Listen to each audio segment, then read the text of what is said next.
Yu Yu Hakusho still good. Let's get into it, man.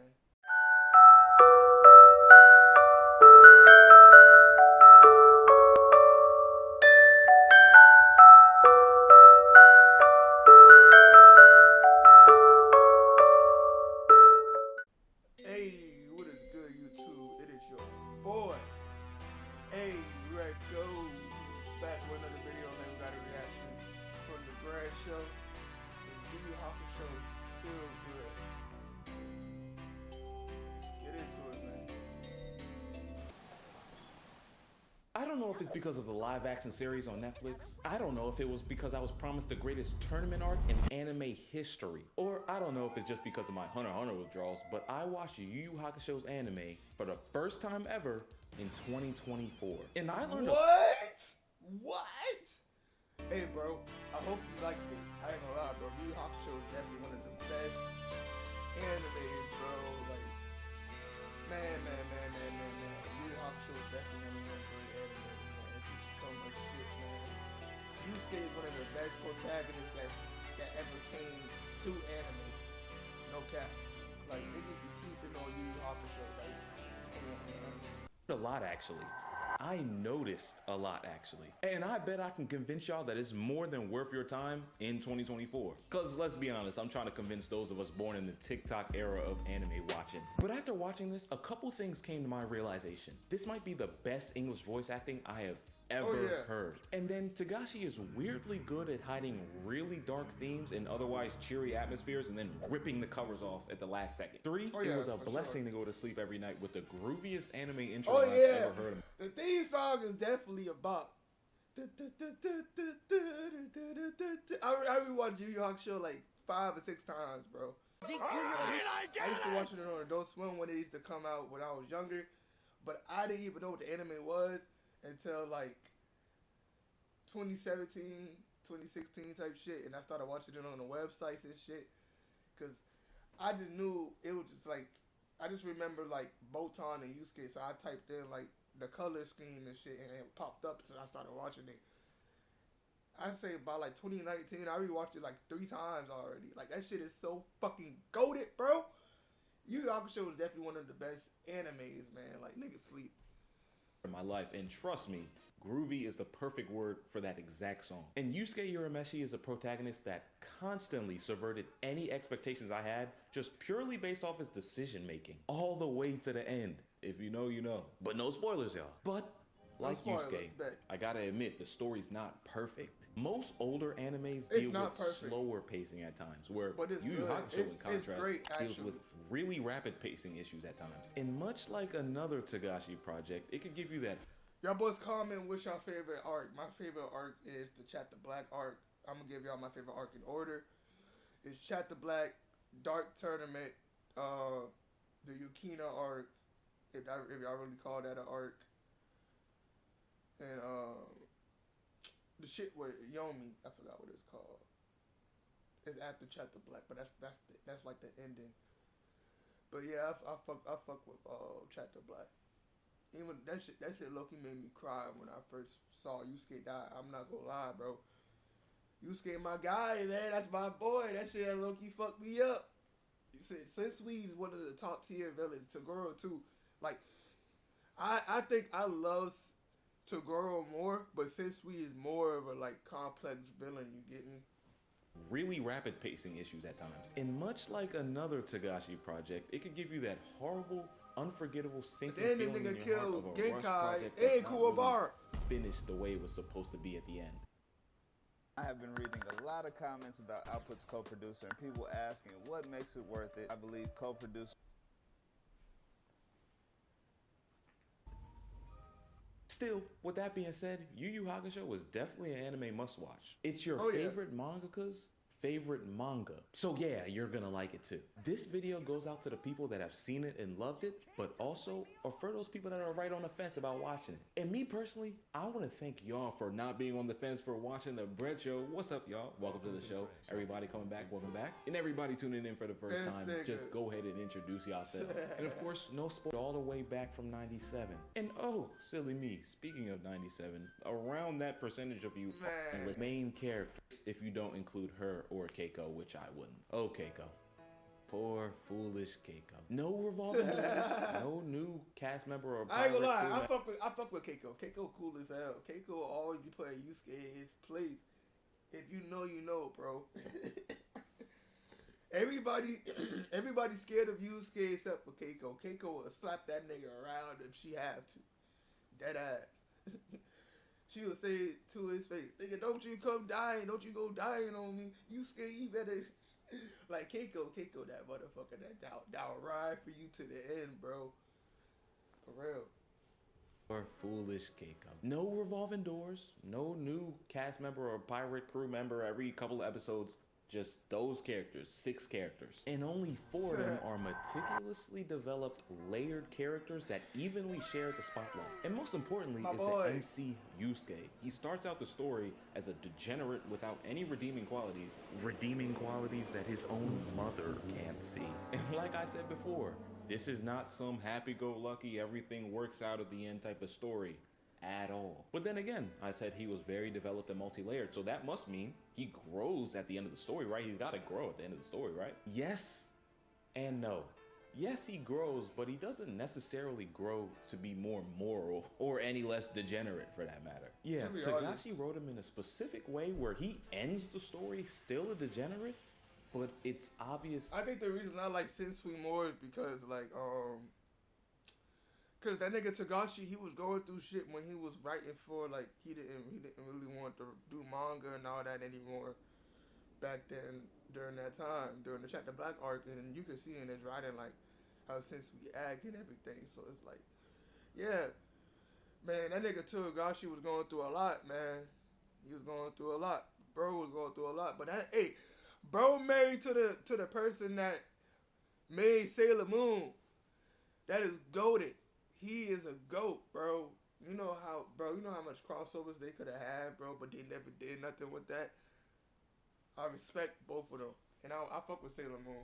I got a Sailor Moon poster in my room. Specific way where he ends the story still a degenerate, but it's obvious that he's grown and matured. Yeah, you know, it's kind of confusing when I actually think about it, but it makes sense when you watch it. And as a matter of fact, of the 4 main actually fighting developed characters, there's not really a goody two-shoes in them at all. Hiei, Kurama, Kuwabara, all amazing characters by the way, each start out with their own level of degeneracy. Hiei started out as a cutthroat demon, Kurama started out as a literal genius thief, and Kuwabara was the classic school bully. And funnily enough, Yusuke was the one that bullied I'm gonna beat you so hard that kid is not gonna look at you. Like, Kuwabara, chill, bro. Chill, bro. And Kuwabara was the classic school bully. And funnily enough, Yusuke was the one that bullied the bully. So that should tell you about their friendship dynamic. And for those of you who haven't actually watched the story, of course, I'm going to give out characters that kind of fit these certain characters' archetypes, if that makes sense. When you see Hiei, think of a Sasuke, think of a Vegeta, think of a Zoro. Facts. He's that rival character that's the MC's measuring stick in terms of strength power. When you think of Kurama, think of Itachi, Lelouch, or Norman from Promised Neverland. He's one of those anime geniuses. One of the people that you gotta hang on every one of their words because they're gonna say something enlightening or that brings to light everything in the situation. He's one of those types of characters. Now, Kuwabara is probably my favorite character. That nigga is the heart. Which is really weird because I usually don't like the characters that are in his archetype. Or at least the archetype I thought he had at the beginning of the show. He was the loud, he was the bully, obnoxious. I was just thinking he was gonna be comedic relief. Nothing was really gonna come out of him. But boy was I wrong. It was obvious that Togashi, the mangaka that made the story, wanted people to feel like that about Kuwabara just so that he could flip the covers on him at the end of the story, or throughout the whole story. He's really like the brother type that iron sharpens iron type, that guy. And like I said, he's my favorite of this type of character, and I couldn't really come up with his ass whoop a lot. Exactly. Kuwabara cool as hell though. Need I a ain't gonna UGC lie. video for your business? I Find fuck with me Cool and Bar many other heavy. skilled creators on Fiverr. Or you could grab a top Inosuke, Frankie, a little bit of Raphael from Ninja I Turtles. don't like it, I know he's not Scared anime, like but that. let it slide. He's- All of those yeah. characters, especially Kuwabara, turn into like a brother type that will really, pop you in the mouth if it's out of love. And yes, just like any I fuck other with anime, I fuck with this the Ninja anime Turtles. does have I the definitely Power of friendship. but Yeah, it for takes sure, definitely. Probably the most Especially in the mature first- version of the that first I've seen season. in all of animes. It's not really like the cliche childish type of friendship over everything. And speaking of other characters in animes that kind of are similar to Yu Yu Hakusho, there are a lot of tournament arcs in other animes. Tournament arcs are not a new thing to anime at all, and we've seen some good ones. Tenkaichi Budokai, Chunin Exam, Sports Festival. But look here, y'all. Let me put it to y'all like this. There's nothing like the Dark Tournament. Now, a little bit of a side note here, but I personally believe that this is the reason why Togashi dodges every tournament arc he makes and creates in future projects, even beyond Yu Yu Hakusho, into his later career. He literally sets them up and then evades them at the last second. The Hunter Exam's final round, Hunter x Hunter's Heaven's Arena, and Three Kings. Because the Dark Tournament fed generations. You don't need no other. That's how good this is. And I'm not about to give you no spoilers, but I'm Hey, a lot of people say that shit is the best tournament arc, like, throughout all tournament arcs, bro. And I can agree, bro. Like, the Dark Tournament arc is so goated. It has just flaws, a little bit of flaws, a little tad bit of flaws. Just a little small, little bit. But, bro, I still don't know how those niggas didn't know that was Genkai the whole time, bro. Like, how the fuck y'all did not know that was... Man, come on, man. Patience. You don't need no other. That's how good this is. And I'm not about to give you no spoilers, but I'm gonna be concise to entice. You know what I'm saying? But if somebody were to ask me what Yu Yu Hakusho was about, which I'm assuming you guys are doing by clicking on this video, you can't go without mentioning the Dark Tournament. You might as well just point them to the Dark Tournament. It puts be every honest. character, every story arc, every relationship dynamic under a microscope, all in just a tournament arc. Just for all those arcs to wrap together and meet up in the final round of the tournament. Even the arcs that started way before the tournament started. Here are examples of sentences you'll say while watching the Dark Tournament. Oh wow, no, he crazy strong now. Hey, what? That's unfair. Hey, what? That's racist. Bro, is it really worth all of that? Wait, what do you mean it's over? All sentences you'll say. No, And of course, I won't Especially spoil the anything, last one. but I do have to mention the main villain, the Toguro brothers. They feel like demons of demons. Literally commits heart-stopping acts in the middle of the tournament. Toguro puts Dark in Dark Tournament and sets the tone for the rest of the series, even in his absence, with some evidence that you gather while watching the show. And since we're doing character comps, I would probably comp Toguro to Frieza. Actually, no. Cell fits Toguro more than Frieza. Each round of this tournament was tiring to watch in a good way. I said before, Yu Yu Hakusho is 112 episodes. The Dark Tournament, this right here, is 40 of them. What? It's I just didn't got know great that. pacing, especially with the way Togashi is able to beautifully write. He might be the best at writing sensei to student relationships. And after the Dark Tournament is over, there's really I'm gonna tell y'all this now. I ain't never watched Hunter x Hunter.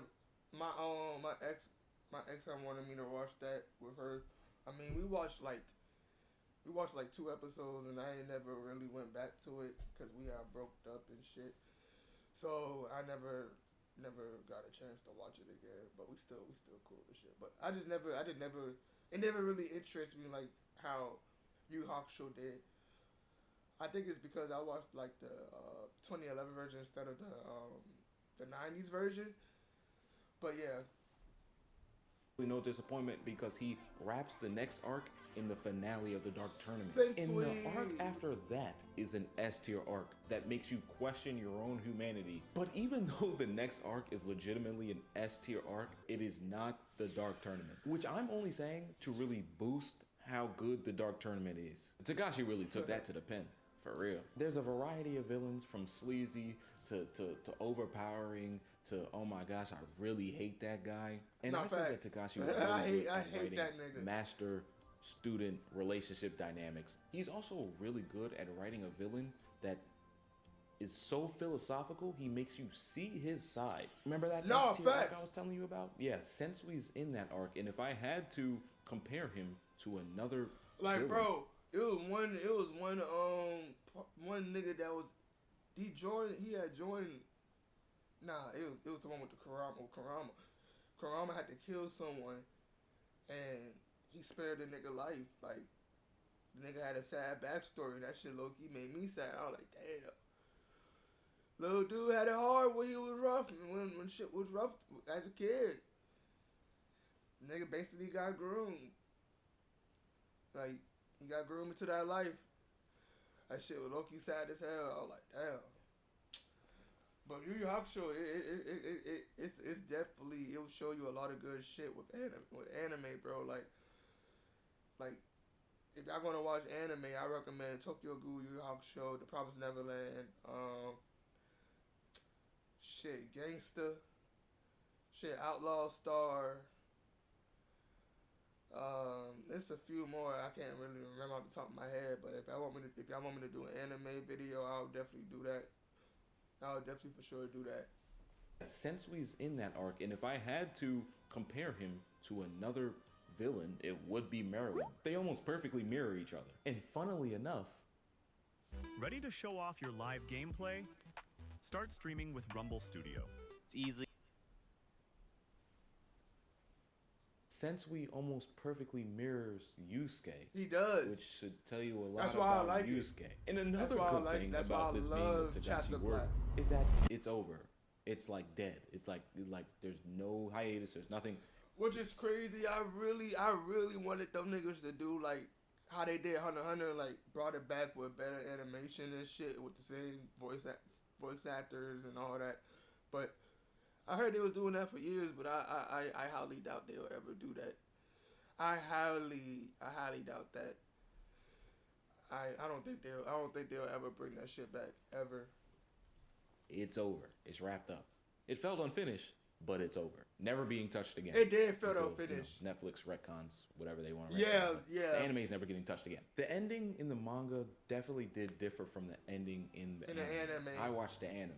Turns out the anime company actually changed the ending. And me personally, and I feel like a lot of people will agree with me, is that the anime had the better ending. So Yu Yu Hakusho was subverting a whole bunch of expectations. English voice actors are probably the way to go. In the anime canon stuff ended up being better. So that never usually happens across anime. I ain't gonna lie. The best part about the manga is like the first part when Yusuke had it was some girl. It was like when he was still a ghost, he had to help. He had to do his ordeal and shit. I forgot what it was because I ain't read it in so long. But if you know what I'm talking about, y'all know what I'm talking about. It's Damn. It's when Yusuke had the shit. It was like he was watching over someone type shit, like as a ghost. I think that's what it was. Yeah, after you watch this, it really gives you insight on your favorite mangaka's favorite manga. And I'm being so for real with that. You can see elements in Naruto, Bleach, and Jujutsu Kaisen all here in Yu Yu Hakusho. And the mangakas for those mangas all don't care about giving credit to where it's due. Now, y'all know me, alright? I'm not gonna gush over this thing without giving proper counter arguments, I'd say. And we already talked about some. The fact that the ending was a little bit rushed. And this isn't really the fault of like the mangaka or the story or anything. I would just say for me, when you watch it, when you boot it up for the first time, the animation is going to be pretty dated. Like, I'm not going to lie to you. Like, it is going to be very visually noticeable. So if you get over that, then you have a good show on your hands right there. Like, it's dated as hell, but it still holds up, like, story-wise and everything else. But it's just, like, the 4:3 ratio, the animation somewhat is kind of bad. But other than that, it's basically like a goated anime. Matter of fact, it is a goated anime. Other than the fact that it was dated, or the fact that, the ending was a little rushed and weird, I can't think of any other cons outside of that last arc. That last arc, I'm not gonna lie, that last arc was crazy. Tagashi obviously wanted to end the story after the Black Tapes chapter, or whatever. Kuwabara obviously had great moments. In the Three Kings arc, there were 4 characters main to the story and 3 kings. Somebody was left out, and the person that was left out was like cool. You're gonna bar. leave out that guy? You can figure out a way to fit him in somehow. But nah, you kind of got left in the dust. And it was like, damn, that kind of hurt. And then the hero No, and facts. savior of the day became a character that we don't know. But other than that, No, it's a great facts. show. It is an experience, for real. In anything I do, whether that's sports, whether that's gaming, whether that's anime, whether that's opinion, whatever. I feel the need to become a historian whatever I do. So that when I watch anime, my knowledge doesn't start at Naruto and end at Jujutsu Kaisen. Going back to these older works really show me the evolution of the philosophies, evolution of the styles, evolutions of everything. And you can see how things grow, change, and really stay the same over decades and decades of work and time. So yeah, I think that's pretty interesting. Another thing I just thought of, I never came up with a character comp for Yusuke. The closest thing to Yusuke, surprisingly, is not Gon at all. It's Ichigo. Hell no. Ichigo is the closest thing to Yusuke. The craziest thing is, I never watched Bleach. Don't get on me. I watched like 2 episodes, 1 or 2 episodes. Never went back to it because I was watching Fairy Tail during that time, and I was more interested in Fairy Tail. Sorry guys. I might watch it because my cousin watched it. I think it's one of his favorite animes. Like he loves that shit. Bro loves that shit. Both Ichigo and not Gon at all. It's Ichigo. Ichigo is the closest thing to Yusuke. Both Ichigo and Yusuke are good at fighting. They're not like a lot of anime MCs. They start off sorry at the beginning. No, that's not Ichigo or Yusuke. They start out pretty capable in the beginning. Ichigo's not as much of an asshole, but you get the kind of archetype it is. But yeah, thank you for But watching. I fuck with Gintama too, and that's really a Bleach parody. If you really want to be like technical, Gintama is definitely a Bleach parody. That shit funny as hell though. This long. Thank you for staying this long. If you watch and you stay this long, I promise you, you will like all of my other videos. And please like this video. And please also subscribe, you know what I'm saying? Join a gang, join a squad. Subscribe, join a squad, join a gang, you feel me? It's Kyle. I'm gonna like the video for you, but I ain't gonna Spread subscribe. love, give inspiration in all you do. Check out the streams. Everybody checking out the streams. I see y'all. I appreciate y'all. Thank you. Hey man, I fuck with the video, but Yu Yu Hakusho is definitely still a golden anime. It's definitely good, great, immaculate. Anything else y'all want to say about it? It's what it is. Definitely a golden anime, man. I'm gonna do some more anime like type reactions. I'll do more anime episodes. I'll do anime fight reactions. I'll do anime analysis reviews. If y'all want me to do that. Oh. And another anime suggestion, Ranma 1/2. Same person that made Inuyasha, she made Ranma 1/2, and it's like her earliest work. So yeah, y'all go fuck with that. But I fuck with it. I fuck with the video. Like, share, comment, all that good shit, man. I'm out.